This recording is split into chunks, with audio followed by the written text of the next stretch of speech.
Hi, today's day 7 and I took the day off yesterday. So we're still at the stage where I primed everything with 2 layers of primer. And this morning I went down to Benjamin Moore to buy my paint. And I'm super excited. Here it is. But before I'm going to start painting, I decided that I'm going to do a very fine sanding because the cabinets and the doors are not very smooth. And there's a couple of brush marks too that I'd like to get rid of. So I just got this sanding block. It's 220 for the little nooks and crannies. And then I got some sanding discs that are also 220 for the flat surfaces. And I'll just go over really quickly on how to do this. Before you start sanding your primer, make sure it's dried thoroughly. It's been drying for 2 days. It doesn't have to be quite that long, but that was just the way my schedule worked. So I have my sanding block that's 220, and also I've got my DeWalt random orbital sander with a 220 disc. So let's get started. And it can be really quick. You're just trying to get rid of little imperfections.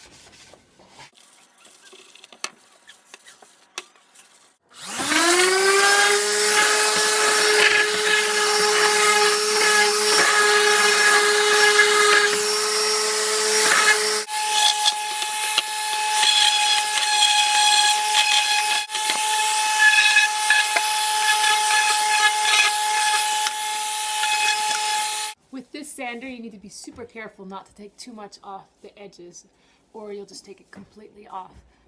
If it's taking off too much and you see the wood back through it, you might just need to do it a little bit more by hand. So be careful. The other tool I still like to use is the Scotch-Brite pad. This is the very fine one. It's a little bit more flexible than this. You know, you can get really into the little nooks and crannies with this one. And the smoother you can get it before you put the paint on, the better your final finish will look. This is mostly flat. And I think this one's ready for paint. Obviously it needs to be dusted off, but I think it's looking pretty good. So I'm spending about 5 or 10 minutes per door sanding them after I did the priming.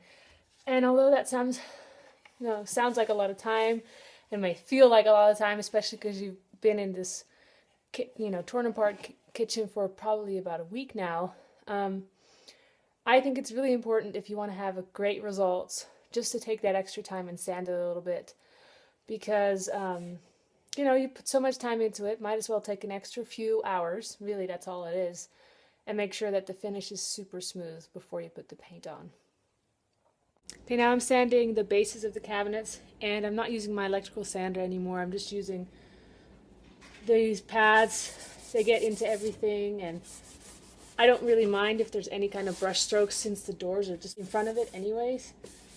And I just want to make sure it doesn't have any little bumps. Learn from me and don't do this. You make sure you cover up your stuff with plastic because everything is crazy dusty. I'm just going to clean everything out, take everything out of the cupboards as soon as I'm done, and clean everything off so it's dust free before I paint, and then I'll have a clean kitchen. But I should have just covered it all from the beginning.